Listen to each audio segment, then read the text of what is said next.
এই অসাধারণ, এই দেখেন মাছের সাইজ দেখেন মাশাআল্লাহ। প্রথম টিকিটের জন্য মাছ দেওয়া হচ্ছে 70,000 টাকা মূল্যের খেলা। 12ই সেপ্টেম্বর রোজ শুক্রবার 17,000 টাকা মাছের খেলা হবে। বিশাল রুই, এই যে বিশাল রুই। মাছ সাইড দিয়ে কি করে দিলেন? এই যে হ্যাঁ, মাছ সাইড ধরে কি করে দিলেন?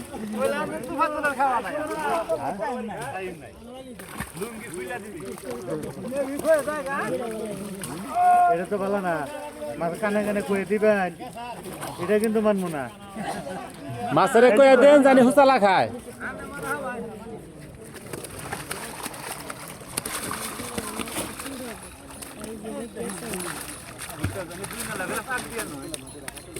পাঁচজন না গো না।